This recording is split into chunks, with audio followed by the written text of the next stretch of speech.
حاجیوں کے خیموں سے الگ تھلگ خیموں کی ایک اور بستی آباد ہو گئی تھی۔ ان خیموں کے درمیان ایک خیمہ بہت بڑا تھا۔ یہ نام کو تو خیمہ ہی تھا، لیکن یہ رنگدار کناتوں اور جھالروں والے شامیانے کا ایک خوبصورت کمرہ تھا۔ اس کے اندر ریشمی پردے لگے ہوئے تھے، ایک بڑا پلنگ اور اس پر ریشمی جالی کی میسری تھی۔ نیچے قیمتی قالین بچھا ہوا تھا اور پلنگ سے ذرا ہٹ کر چھوٹے صوفے کی شکل کی ایک کرسی رکھی تھی۔ اس کے آگے ایک خوشنما چوکی اور چوکی پر مخمل کے غلاف والی گدی رکھی تھی۔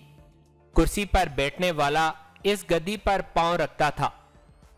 اس نرم و گداز کرسی پر ایک آدمی بیٹھا تھا جس کا لباس اربون جیسا تھا، اور لباس بھی ایسا کہ دور سے دیکھنے والا بھی کہہ اٹھتا تھا کہ یہ کسی ملک کا بادشاہ ہے۔ ایک آدمی اندر داخل ہوا اور جھک کر پھر دایاں بازو گھما کر اور ہاتھ ماتھے پر رکھ کر تعظیم بجا لایا۔ خلیفۃ المسلمین، اس نے کہا، دونوں کو لے آئے ہیں۔ ان کے پاس ہتھیار ہیں؟ خلیفۃ المسلمین نے پوچھا۔ نہیں خلیفۃ المسلمین، اس آدمی نے کہا، وہ احرام باندھے ہوئے ہیں، نہتے ہیں، ان کی تلاشی لے لی ہے۔ خلیفۃ المسلمین سلمان بن عبد الملک نے شہنشاہوں کے انداز میں اپنے سر کو ہلکی سی جنبش دی۔ اس کے سامنے کھڑا آدمی الٹے پاؤں باہر نکل گیا۔ بربر یوسف ابن الحارث اور خضر ابن الغیاث اندر آئے۔ السلام علیکم امیر المومنین، دونوں نے بیک زبان کہا۔ بربروں کے متعلق میں نے جو سنا تھا وہ غلط نہیں سنا؟ خلیفہ نے کہا۔ کیا سنا ہے خلیفہ نے بربروں کے متعلق؟ خضر نے پوچھا۔ کہ وہ تہذیب سے برابر ہیں۔ خلیفہ سلیمان نے کہا، وحشی ہیں، تم سے ہمارے بدو اچھے ہیں جو آداب و اخلاق سے بیگانہ نہیں۔ یوسف اور خضر کے چہروں پر حیرت کے آثار نمودار ہونے لگے۔ انہوں نے ایک دوسرے کی طرف دیکھا۔ میری طرف دیکھو، خلیفہ نے شاہانہ روب سے کہا۔ ایک دوسرے کو کیا دیکھتے ہو؟ تم بے قصور ہو، تمہیں دربار خلافت کے آداب نہیں سکھائے گئے۔ کیا تمہیں بتایا نہیں گیا کہ خلیفہ کے آگے جھک کر سلام کیا جاتا ہے؟ امیر المومنین، یوسف نے کہا، ہم صرف اس دربار میں جھکنا جانتے ہیں جس میں حاضری دینے اتنی دور سے آئے ہیں۔ اللہ کے اس دربار میں ہم صرف جھکتے ہی نہیں، سجدے بھی کرتے ہیں۔ ہمیں یہ آداب اسلام نے سکھائے ہیں۔ اس وقت تم خلیفۃ المسلمین کے دربار میں ہو۔ خلیفہ سلیمان نے عتاب آمیز لہجے میں کہا، یہاں بھی جھکنا لازمی ہے۔ خلیفۃ المسلمین، یوسف نے کہا، ہم نے اسلام اس لیے قبول کیا تھا کہ اس کے اصول ہمیں اچھے لگے تھے۔ ایک یہ کہ انسان کے آگے جھکا نہیں کرتا۔ اسلام صرف اللہ کے آگے جھکنے کا حکم دیتا ہے۔ اگر آپ ہمیں اپنے آگے جھکنے کا حکم دیتے ہیں تو ہم اسلام کو ترک کر کے واپس اپنے مذہب میں چلے جاتے ہیں۔ میں اسلام کا ہی خلیفہ ہوں۔ سلیمان نے کہا، مجھے مت بتاؤ اسلام کے احکام کیا ہیں۔ میں جنگلوں میں رہنے والے اور تہذیب و اخلاق سے نبلد بربروں کو اجازت نہیں دوں گا کہ وہ مجھے اسلام کے احکام سنائیں۔ بربروں کی تہذیب اور ان کا اخلاق دیکھنا ہے تو اندلس میں جا کر دیکھ خلیفہ۔ خضر بھڑک کر بولا، کیا تو نہیں جانتا کہ اندلس کی فتح کا سہرا بربروں کے سر ہے؟ طارق بن زیاد بھی بربر ہے۔ یوسف نے کہا، جن بربروں کو تو وحشی اور جنگلی کہہ رہا ہے انہوں نے اندلس کے کفار کے دل جیت کر انہیں ہلکا بگوش اسلام کر لیا ہے۔ خلیفۃ المسلمین، خضر نے کہا، تو نے اندلس کے فاتحین کو واپس بلا لیا ہے۔ تو بربر عرب کے سالاروں کی کمان میں ابھی آگے ہی آگے بڑھے جا رہے ہیں۔ طارق بن زیاد نے اندلس کے ساحل پر فوج اتار کر کشتیاں جلا ڈالی تھیں کہ واپسی ممکن ہی نہ رہے، مگر اس نے آدھا اندلس فتح کر لیا تو تو نے اسے دمشق بلا کر اس کے بالوں پر جلا دیے کہ وہ گمنامی میں کھو جائے، اور دوسرے فاتح امیر افریقہ موسیٰ بن نصیر کو بیڑیاں ڈال کر بھکاری بنا دیا۔ اندلس میں جا کے دیکھ، وہ بربر ہیں جنہوں نے اندلس کے سینے میں اسلام کا پرچم گاڑ دیا ہے۔ سنا ہے تم دونوں موسیٰ کی ذلت اور رسوائی کا مجھ سے انتقام لوگے۔ خلیفہ نے کہا، کیا تم میں اتنی جرت ہے کہ تم مجھے قتل کرو؟ تم بغاوت کر کے میری خلافت کا تختہ الٹنا چاہتے ہو؟ اگر موسیٰ بن نصیر اشارہ کر دے تو ہم بغاوت بھی کر کے دکھا دیں گے۔ یوسف نے کہا، اگر تیرے مخبروں نے ہماری وہ باتیں جو ہم نے موسیٰ کے ساتھ کی ہیں تیرے کانوں میں ڈال دی ہیں تو ہم جھوٹ نہیں بولیں گے۔ تعریف کر موسیٰ کی جس نے ہمیں روکا ہے۔ خضر نے کہا، کیا اس کی باتیں تیرے کانوں تک نہیں پہنچی؟ وہ کہتا ہے بغاوت کا نام نہ لینا ورنہ سلطنت اسلامیہ کمزور ہو جائے گی، مگر تو اسلام کی جڑیں کاٹ رہا ہے۔ لے جاؤ ان بد زبان جنگلیوں کو، خلیفہ نے گرج کر کہا، انہیں دمشق کے قید خانے میں پہنچا دو، یہی ان کا آخری ٹھکانہ ہوگا۔ خلیفہ کے 6-7 محافظ دوڑتے اندر آئے، ان کی تلواروں کی نوکیں ان دونوں بربر سرداروں کے جسموں میں چبھنے لگیں۔ محافظ انہیں گھسیٹتے دکھیلتے ہوئے خیمے سے باہر لے گئے۔ ہمیں فریضہ حج سے روکنے والے یوسف اور خضر کی آوازیں خلیفہ سلمان کو سنائی دے رہی تھیں، تیری بادشاہی کے دن تھوڑے رہ گئے ہیں۔ ان کی آوازیں دبتی گئیں اور حاجیوں کی آواز کی مترنم گونج میں ڈوب گئیں۔ اس کے بعد ان دونوں بربروں کا کہیں سراغ نہ ملا۔ وہ کوئی پرانی بات نہیں تھی کہ امیر مصر و افریقہ موسیٰ بن نصیر نے ایک عیسائی حکمران کی فریاد پر طارق بن زیاد کو بلایا تھا۔ 3-4 سال پہلے کا ہی تو یہ واقعہ تھا۔ دمشق کے قیدخانے میں بیٹھے ہوئے موسیٰ بن نصیر کو گزری ہوئی زندگی کا ایک ایک واقعہ یاد آ رہا تھا۔ اس کی بوڑھی آنکھوں کے سامنے گزرے ہوئے لمحوں کا قافلہ الٹے قدم چلتا رہتا تھا۔ وہ اس وقت کو نہیں یاد کرنا چاہتا تھا جو گزر گیا تھا۔ اس کے مدھم مدھم دھڑکتے دل کو تکلیف ہوتی تھی۔ دل کی یہ دھڑکن ماتمی دف کی مانند تھی۔ وہ تو مجہور و محقور زندگی کے باقی دن گزار رہا تھا۔ اس کے دل میں تعصف نہیں تھا، کوئی پچھتاوا نہیں تھا۔ اس نے اللہ کا نام اور دین کا پیغام بحر ظلمات کے پار پہنچا دیا تھا۔ اب نہ کردہ گناہ کی جو اسے سزا مل رہی تھی، اس کا اس نے اللہ سے گلہ شکوہ نہیں کیا تھا۔ وہ جانتا تھا کہ اللہ اس سے ناراض نہیں، وہ دنیا سے رشتہ توڑ چکا تھا۔ اس نے ذہنی طور پر قبول کر لیا تھا کہ اسے اسی قید خانے میں جان دینی ہے اور اسے گمنامی میں کہیں دفن کر دیا جائے گا۔ شاید اس کی نماز جنازہ بھی نہیں پڑھی جائے گی۔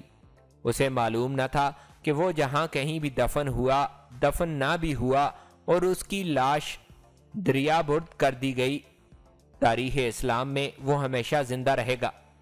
جب تک سورج اپنی تمازت سے زمین کو زندہ رکھے گا، چاند اور ستارے کرۂ ارض کی راتوں کو روشن رکھیں گے، موسیٰ بن نصیر کا نام زندہ و پائندہ رہے گا۔ اسے معلوم نہیں تھا کہ طارق بن زیاد کہاں ہے۔ خلیفہ نے دونوں کو دمشق بلایا تھا۔ موسیٰ کو طارق کے متعلق سوچ سوچ کر افسوس ہو رہا تھا کہ اس جوان سال سپہ سالار اور فاتح اندلس کے ساتھ بھی یہی سلوک ہو رہا ہوگا، اور وہ بھی اسی قید خانے میں کسی اندھیری کوٹھڑی میں پڑا موت کا انتظار کر رہا ہوگا۔ موسیٰ بن نصیر کو جس ذلت و رسوائی میں پھینکا گیا تھا وہ بیان کیا جا چکا ہے، اور پھر اس کے بیٹے کا سر کٹوا کر اس کے آگے رکھ دیا گیا۔ غم سے نڈھال ضعیف العمر، ذلت و مشقت سے ادموا کیے ہوئے موسیٰ بن نصیر کو وہ دن یاد آیا جس دن شمالی افریقہ کی چھوٹی سی ایک ریاست سیوستا کا گورنر جولین اس کے پاس آیا تھا۔ وہ سارا منظر اس کی آنکھوں کے سامنے آ گیا۔ اس دن موسیٰ شمالی افریقہ کے ایک شہر تنجا میں موجود تھا۔ موسیٰ مصر اور شمالی افریقہ کا امیر تھا۔ وہ مرد میدان تھا، سپہ سالار تھا اور شہری امور کا بہترین منتظم تھا۔ وہ کبھی چین سے نہ بیٹھتا تھا، شہر شہر کریا کریا گھومتا پھرتا اور سلطنت کے احوال و کوائف کو دیکھتا رہتا تھا۔ ایک مسئلہ اسے کبھی کبھی پریشان کر دیا کرتا تھا اور اسے وہ اپنی بہت بڑی ذمہ داری سمجھا کرتا تھا۔ یہ تھی بربر قوم۔ بربر شمالی افریقہ کے باشندے تھے، لڑاکے، خونخوار اور نڈر۔ ان کی تاریخ جنگ و جدل اور خون ریزی کی بڑی لمبی داستان ہے۔ متعدد قومیں ان پر حملہ آور ہوئیں لیکن اپنی فوجیں کٹوا گئیں۔ اگر کسی نے انہیں مفتوق کیا بھی تو ان پر انتہائی مختصر عرصہ حکومت کی جا سکی۔ بربروں نے بغاوت کر کے اپنے فاتح حکمرانوں کو بھاگ جانے پر مجبور کر دیا۔ روم جیسی بڑی طاقت کو انہوں نے رومیوں کے خون میں ڈبو دیا تھا۔ ہسپانوی گوتھ آئے اور بربروں کے ہاتھوں ایسی شکست کھا کر بھاگے کہ رومیوں کی طرح گوتھوں نے بھی پھر کبھی ان کے کسی علاقے کا رخ نہ کیا۔ بربروں کو شکست دی تو عرب کے مسلمانوں نے دی۔ شکست دینے پر ہی بات ختم نہیں ہو جاتی تھی، اصل کام تو شکست دینے کے بعد شروع ہوا تھا۔ یہ تھا بربروں پر حکومت قائم کرنا۔ پہلے پہل ان پر جو امیر مقرر ہوئے وہ بربروں کو پسماندہ اور جنگی قوم سمجھتے رہے اور ان کے ساتھ اچھا سلوک نہ کیا۔ بربر خود سر اور سرکش قوم تھی۔ اس قوم کا اپنا مذہب اور اپنا کلچر تھا۔ بربروں نے مسلمانوں کا مذہب قبول کرنے سے انکار کر دیا تھا اور وہ بغاوت پر آمادہ رہتے تھے۔ موسیٰ بن نصیر سے پہلے امیر نے بربروں کو محکوم اور غلام سمجھنا چھوڑ دیا اور انہیں معاشرے میں شہری انتظامیہ اور فوج میں اہمیت دی، رتبے اور عہدے دیے اور اسلامی مساوات کے اصولوں پر بربروں کو عربی معاشرے میں جذب کرنا شروع کر دیا۔ مشکل یہ تھی کہ بربر عرب کے بدوؤں کی طرح قبیلوں میں بٹے ہوئے تھے۔ ہر قبیلے کا اپنا سردار تھا اور ہر قبیلہ آزاد تھا، اس لیے انہیں ایک قوم کی حیثیت سے اکٹھا نہیں کیا جا سکتا تھا۔ چند قبیلے اطاعت قبول کرتے اور باقی باغی ہو جاتے تھے۔ تاہم امیر کے بہتر سلوک اور تبلیغ سے متاثر ہو کر بربروں نے اسلام قبول کرنا شروع کر دیا۔ پھر موسیٰ بن نصیر امیر بن کر آیا۔ اس نے آتے ہی بربروں کی ایک الگ اور باقاعدہ فوج بنا دی۔ موسیٰ تمام قبیلوں تک خود گیا اور عملی طور پر اسلام کی تعلیمات متعارف کرائیں۔ جہاں طاقت استعمال کرنا پڑی وہاں طاقت استعمال کی، لیکن زیادہ تر پیار و محبت کا حربہ استعمال کیا۔ تھوڑے ہی عرصے میں شاید ہی کوئی بربر ایسا رہ گیا ہو جو مسلمان نہ ہو گیا ہو۔ امیر موسیٰ بن نصیر نے بربر فوج کو عرب فوج کی طرح منظم کر دیا۔ بربر جنگجو تو تھے، لیکن فن حرب و ضرب اور میدان جنگ کے نظم و نسق سے واقف نہ تھے۔ وہ قتل و غارت اور دشمن کی بستیوں کو تباہ کرنے کے عادی تھے۔ موسیٰ نے انہیں ٹریننگ دے کر جنگی ڈسپلن کا اور کمانڈر کے احکام کے مطابق لڑنے کا پابند کر دیا۔ یہ کارنامہ موسیٰ بن نصیر کا تھا کہ اس نے بربروں کے تمام قبیلوں کو ایک قوم بنا دیا، لیکن ہر قبیلے کے سردار کی سرداری قائم رہنے دی۔ جذبے کے لحاظ سے وہ عربوں کے ہم پلہ ہو گئے۔ ایک روز جب موسیٰ بن نصیر شمالی افریقہ کے ایک شہر تلنجا میں مقیم تھا، اسے اطلاع دی گئی کہ سیوستا کا گورنر جولین اس سے ملنے آیا ہے۔ جولین، موسیٰ نے حیرت زدگی کے عالم میں پوچھا، اس عیسائی حکمران کو مجھ سے ملنے کی کیا سوجی ہے؟ اس کے ساتھ چند اور آدمی ہیں، اطلاع دینے والے نے جواب دیا۔ وہ شاہی خاندان کے آدمی یا اعلیٰ حکام معلوم ہوتے ہیں، وہ کچھ تحفے بھی لائے ہیں۔ خدا کی قسم مجھے یقین نہیں آتا، موسیٰ نے کہا۔ کیا کوئی یقین کر سکتا ہے کہ جس کے ساتھ ہماری لڑائیاں ہوئیں اور جس کے ساتھ ہماری دشمنی ہے وہ اچانک ہمارا دوست بن گیا ہے؟ نہیں، وہ شاید صلح کی پیشکش کرنے آیا ہوگا۔ میں یہ پیشکش قبول نہیں کروں گا۔ امیر محترم، امیر موسیٰ کے ایک حاکم نے کہا، وہ اتنی دور سے آیا ہے، اسے ملاقات کا موقع تو دے دیں۔ سیوستا ایک بڑے شہر کے برابر ریاست تھی جو جبل طارق یعنی جبرالٹر کے بالمقابل بحیرہ روم کے افریقی ساحل پر واقع تھی۔ اسے یورپ کا دروازہ بھی کہا جاتا تھا۔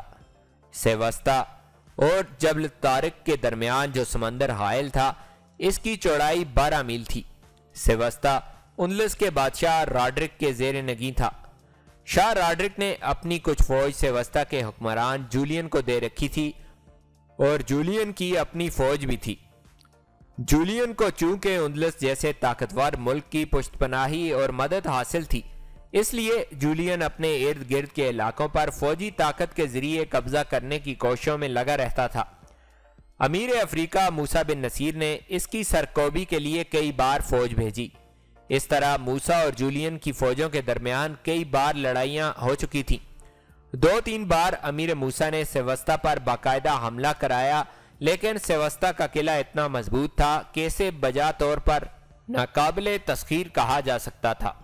جولین کی فوج کو قلعے میں ہی روکے رکھنے کے لیے موسیٰ نے سیوستا کے ارد گرد بربر فوج بٹھا رکھی تھی، اور موسیٰ نے اس ارادے کا اظہار بھی کیا تھا کہ وہ جولین کے فتنے کو ہمیشہ کے لیے ختم کرنے کے لیے سیوستا پر بھرپور حملہ کرے گا اور محاصرے کو طول دے کر فوج اور دیگر لوگوں کو بھوک اور پیاس سے مجبور کر کے جولین سے ہتھیار ڈلوائے گا۔ اس صورت میں خطرہ یہ تھا کہ اندلس کے شاہ راڈرک کی فوج، جس کی تعداد 2 لاکھ بھی ہو سکتی تھی، جولین کی مدد کو آنے کا امکان تھا۔ موسیٰ نے 2 بار جولین کو اپنے ایلچی کے ہاتھ پیغام بھیجا تھا کہ وہ امن سے رہے اور امن سے رہنے دے، ورنہ اسے بھیانک نتائج کا سامنا کرنا پڑے گا۔ جولین نے ان دونوں پیغاموں کے جو جواب دیے تھے، ان میں حقارت اور رعونت کی جھلک نمایاں تھی۔ اے سلطنت اسلامیہ کے امیر، جولین نے دونوں بار اپنے جوابی پیغام میں کہا تھا، سیوستا کو محاصرے میں لینے سے پہلے اندلس کی فوج کا حساب کر لینا تاکہ بعد کے پچھتاوے سے محفوظ رہو۔ وہ خود سر اور سرکش دشمن موسیٰ سے ملنے آیا تھا۔ موسیٰ نے اشارہ کیا کہ اسے اندر لے آؤ۔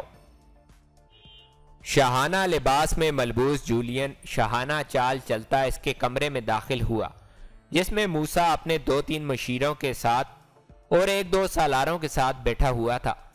جولین کو دیکھ کر وہ اٹھا، اس کے ہونٹوں پر مسکراہٹ تھی، اس کے دونوں ہاتھ مسافے کے لیے آگے کو پھیلے ہوئے تھے۔ جولین نے اپنی زبان میں کچھ کہا۔ کاؤنٹ جولین والی سیوستا کہتے ہیں، جولین کے ترجمان نے بربر زبان میں کہا، میں امن و امان سے آیا ہوں، امن و امان سے رخصت ہوں گا، دوستی کا پیغام لایا ہوں اور دوستی کا مجدہ لے کر جاؤں گا۔ ہمارے گھر میں کوئی بدترین دشمن آ جائے تو اسے بھی ہم دوست سمجھتے ہیں۔ موسیٰ بن نصیر نے جولین سے بغلگیر ہوتے ہوئے اور پھر اسے اپنے ایک بازو کے گھیرے میں لے کر کرسی کی طرف لے جاتے ہوئے کہا، آپ کے دل میں خواہ کوئی خطرناک ارادہ ہی کیوں نہ ہو، ہم آپ کو دوست سمجھیں گے۔ ترجمان دونوں کی باتیں بربر زبان میں ایک دوسرے کو سنا رہا تھا۔ جولین کے ساتھ 2 چاق و چوبند محافظ زرق برق لباس میں ملبوس سنہری انیوں والی برچیاں سلیقے سے اٹھائے ہوئے تھے، دونوں بت بنے دروازے کے ساتھ اندر کی طرف کھڑے تھے۔ جولین نے انہیں سر سے اشارہ کیا، دونوں مشینی آدمیوں کی طرح جھکے سیدھے ہوئے اور الٹے قدم چلتے باہر چلے گئے۔ انہوں نے دروازہ بند نہ کیا۔ کھلے ہوئے دروازے میں سے 2 سیاہ فام آدمی، جن کے سروں پر سفید ٹوپیاں اور کمر کے گرد چمکتے ہوئے کپڑے کے تہبند تھے، ایک باکس دائیں اور بائیں سے پکڑے ہوئے اندر آئے اور باکس موسیٰ بن نصیر کے آگے رکھ کر ڈھکن کھول دیا۔ دونوں موسیٰ کے آگے دوزانوں ہوئے اور سجدے میں چلے گئے۔ سجدے سے اٹھے اور جھکے ہوئے الٹے قدم چلتے باہر چلے گئے۔ فوراً ہی ایسے 2 اور حبشی غلام ایسا ہی باکس اٹھائے دروازے میں داخل ہوئے۔ امیر سیوستا موسیٰ بن نصیر نے کہا، اپنے آدمیوں سے کہہ دو کہ میرے آگے سجدہ نہ کریں اور جھکیں بھی نہیں۔ امیر سلطنت اسلامیہ جولین نے کہا، یہ غلام ہیں، شاہی خاندان کے افراد نہیں، انہیں سجدہ کرنے سے مت روکو۔ ہم سب غلام ہیں امیر جولین، موسیٰ نے کہا، ہم سب ایک بادشاہ کے آگے سجدہ ریز ہوا کرتے ہیں۔ موسیٰ نے شہادت کی انگلی آسمان کی طرف کر کے کہا، اور وہ بادشاہ اللہ ہے۔ ان آداب کی پابندی آپ اپنے دربار میں کریں، ہم سب اس وقت اللہ کے دربار میں بیٹھے ہیں۔ کیا آپ نے مسلمانوں کو کبھی اکٹھے نماز پڑھتے نہیں دیکھا؟ موسیٰ نے پوچھا۔ دیکھا تھا امیر افریقہ، جولین نے کہا، جب آپ کی فوج نے سیوستا کا محاصرہ کیا تھا تو ایک شام قلعے کی دیوار پر جا کر میں نے آپ کی فوج کو ایک ہی آدمی کے پیچھے صف در صف نماز پڑھتے دیکھا تھا۔ کیا آپ نے کچھ محسوس کیا تھا؟ موسیٰ نے کہا، سالار اور سپاہی، اعلیٰ اور ادنا، سفید اور سیاہ، حاکم اور محکوم اکٹھے کھڑے تھے۔ وہاں ایسی کوئی پابندی نہیں تھی کہ حاکم اگلی صف میں اور ماتحت پچھلی صف میں کھڑے ہوتے۔ اسلام میں آقا اور غلام میں کوئی امتیاز نہیں، اللہ کے حضور کھڑے ہو کر سب ایک ہو جاتے ہیں۔